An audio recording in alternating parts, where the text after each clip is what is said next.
नमस्कार दोस्तों। आज हम समझते हैं कि जो भगवान बुद्ध के कुछ दर्शनों के बारे में है कि भगवान बुद्ध वे थे जिन्होंने मानव का जो अस्तित्व का दुख जो था उनके निवारण के लिए ही अपने घर को छोड़ा था। और उन्होंने उस दुख का कारण भी ढूंढा था कि क्या कारण है जिस वजह से मनुष्य के जीवन में दुख रहता है, और उस दुख से मुक्ति का मार्ग भी हमें बताया था। तो भगवान बुद्ध जैसे हमें समझाते हैं कि व्यक्ति स्वभाव से शून्य है, इसीलिए उसका वो अस्तित्वगत झूठा है। और उसी प्रकार वह व्यक्ति संसार में जिन विषय वस्तुओं की जो कामना रखता है वह भी स्वभाव रहित है, यानी वो भी शून्य ही है। दोस्तों, इस कथन को हम समझते हैं। सबसे पहले तो हम समझते हैं कि जो शून्य होता है, ये शून्य क्या होता है। शून्य का अर्थ होता है न तो वैसा जैसा तुम्हें दिखता है, और न तो वैसा जो जैसा दिखता है उससे भिन्न है।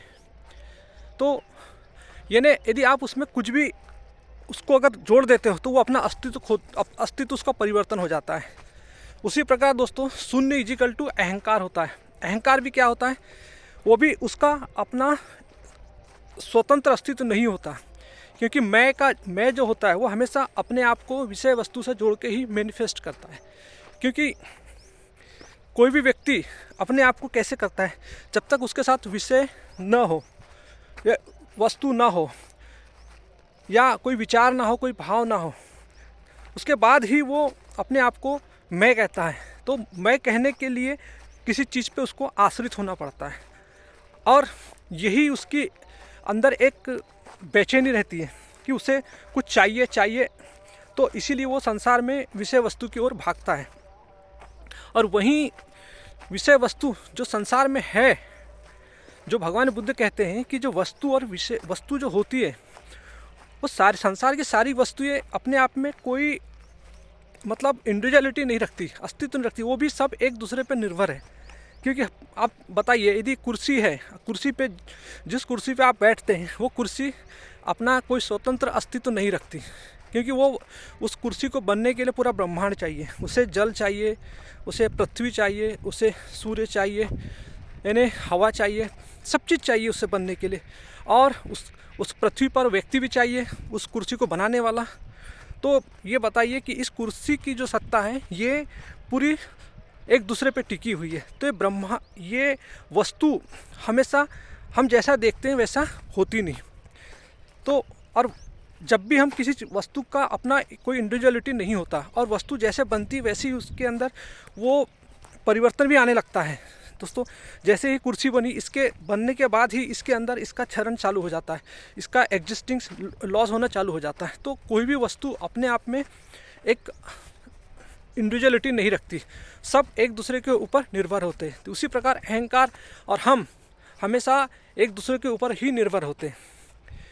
तो भगवान बुद्ध हमें समझाना चाहते हैं कि यदि हम जो हमारे अंदर जो मैं बैठा है, जो अंदर से बेचैन रहता है, और वो अंदर से हमेशा मतलब एक बेचैनी का भाव उससे उठते रहता है, तो उसकी बेचैनी को ठीक करने के लिए वो क्या करता है, संसार की ओर जाता है, चीज़ों को देखता है, ये चीज़ों को इकट्ठा करता है और सोचता है कि वो चीज़ें उसके लिए उसके अंदर की बेचैनी को मिटा देगी। लेकिन वो विषय उसको कभी बेचैनी को नहीं मिटा पाते।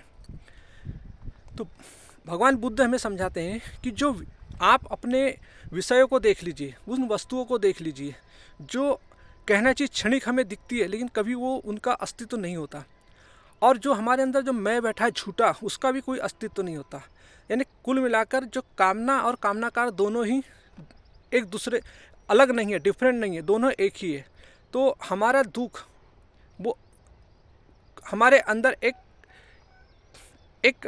वृत्ति है जो निरंतर चलते रहती है। हर वृत्तियाँ हमारे अंदर एक प्रवाह की तरह चलते रहती है, परंतु हम अपने आप को अपूर्ण समझते हैं, क्योंकि मैं भाव जो होता है वो हमेशा किसी को पकड़ के ही अपना अभिव्यक्त होता है, अंदर से बेचैनी होता है। तो वो सोचता है कि वस्तुओं से अपने आप को भर लूँ। तो वो और वस्तु दोनों, विषय और विषयता, वस्तु और विषयता दोनों डिफरेंट नहीं है। यानी दृश्य और दृष्टा दोनों डिफरेंट नहीं है। यही हमारे जिद्दू कृष्णमूर्ति जी भी हमें कहते हैं कि observer is a observed, thinker is a thinked. यानी सोचने वाले से भिन्न नहीं है, देखने वाला देखने वाले से भिन्न नहीं है। तो विषय और उसको देखने वाला यानी कामना और कामनाकार दोनों एक ही है। दोस्तों, जब हम इस दर्शन को यदि अपने जीवन में उतरने देते हैं और इसको समझते हैं, इसका अवलोकन करते हैं, तो हम अपने बंधनों से मुक्त होने लगते हैं। क्योंकि हम जो मन में पकड़ते हैं, हमारा मैं जो पकड़ता है, वही दुख का कारण होता है। और दुख दोस्तों, सबसे बड़ा दुख जो होता है वो होता है हमारा साइकोलॉजिकली दुख, यानी आध्यात्मिक दुख, जो हमें समझ नहीं आता। और इसीलिए हमें अपने दर्शनों को समझना चाहिए, तभी हमारे दुख जाएंगे। क्योंकि शरीर का दुख तो शरीर का फिजिकली दुख जो होता है वो तो आपको डॉक्टर ठीक कर देगा, लेकिन जो हमारे अंदर जो अहंकार का दुख होता है वो तो दुनिया का कोई भी डॉक्टर आपको ठीक नहीं कर सकता। इसलिए मैं कहता हूँ, मरीज का कोई इलाज नहीं कर सकता। शरीर का इलाज डॉक्टर सिर्फ शरीर का इलाज करता है, पदार्थ का इलाज करता है। शरीर पदार्थ है और पदार्थ मेडिसिन भी होती है, तो मेडिसिन का इलाज कर सकती है। तो इसलिए डॉक्टर हमारा शरीर का इलाज करता है, पर हमारे अंदर बैठे इस मैं का इलाज नहीं करता। और दोस्तों, इस मैं का इलाज जो है, जो कामनाग्रस्त है और जो बेचैन है, अंदर से तड़प रहा है, तो दोस्तों इसका इलाज है इसको समझना, इसको बोध, इसको रियलाइजेशन चाहिए, इसको अवलोकन चाहिए, इसको आत्मचिंतन चाहिए।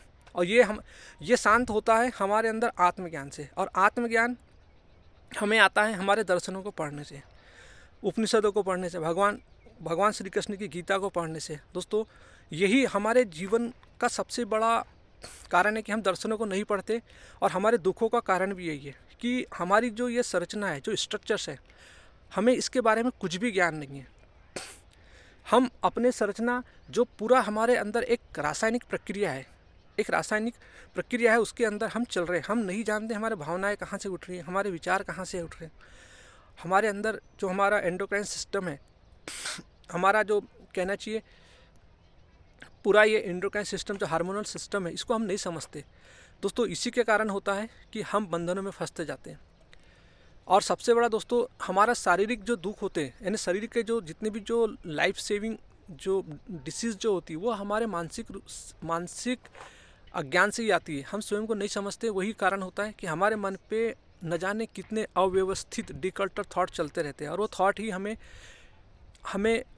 परेशान करते हैं। और उसी के कारण हम अपने शरीर में दुख भोगते हैं। क्योंकि दोस्तों, हम साइकोसोमेट्रिक है, हम जो सोचते हैं वही हमारा शरीर बनते जाता है। तो जब हम दुख करते हैं, जब हम किसी भी विषय के में फंस जाते हैं, तो हम दुख करते हैं। और जब हम निरंतर हमारे अंदर विचार आते रहते हैं, और विचारों का संबंध हमारे किडनी से होता है। दोस्तों, हमारा बीपी बढ़ता है, किडनी खराब होती है, उसका सबसे बड़ा कारण होता है कि हमारे अंदर जो विचार निरंतर चलते रहते हैं। तो किडनी के ऊपर हमारी एड्रेनल ग्लैंड्स होती है, और उसी से हमारा एक कार्टिसोल हार्मोन्स रिलीज होता है, और वो हार्मोन्स ही हमारे किडनी का क्रेटिनिन्स बढ़ाता है, जिसके कारण हम दुख में फंस जाते हैं, जिसके कारण हमें बीपी बढ़ता है और किडनी की प्रॉब्लम होने लगती है। तो दोस्तों, ये मानसिक दुख ही हमारे जीवन का मूल बंधन है, और यहीं से फिर हमारे जीवन में बहुत सारी बीमारी जन्म होती है। तो यदि हम अपने जीवन को समझना चाहते हैं, क्योंकि यदि हम दर्शन समझ लेते हैं, तो ये हमारे शरीर की स्ट्रक्चर को हम समझ सकते हैं। हम बड़ी बड़ी बीमारियों से मुक्त हो सकते हैं। मुक्त होने से मतलब मानसिक बीमारियों से। शरीर की बीमारी तो होगी, उसमें तो कोई आपको ये नहीं कर सकता, उसके लिए डॉक्टर है, आप डॉक्टर के पास जाइए, और वो शरीर की बीमारी ऑटोमेटिक दवा खाने से ठीक हो जाती है। लेकिन मानसिक बीमारी दोस्तों, आप किसी भी डॉक्टर के पास जाएंगे तो वो ठीक नहीं होगी। क्योंकि और हम मोस्ट ऑफ द 90% जो हमारा सफरिंग होता है, वो हमारी मानसिक बीमारी होता है। इसीलिए दोस्तों, भगवान बुद्ध का दर्शन, वेदांत दर्शन, कृष्ण जिद्दू मृत्यु का दर्शन, इन सब का दर्शन सिर्फ एक ही है कि मानव के अंदर दुख है, जन्म ही उसका दुख है, और उस दुखों से मुक्ति दिलाना ही भारत के 6 दर्शनों का उद्देश्य है। और हमें इन्हीं दर्शनों को लोगों तक पहुंचाना है, ताकि लोग जो मानसिक पीड़ा से पीड़ित है, उनके दुख दर्द कम हो। थैंक यू दोस्तों, हैव ए नाइस डे।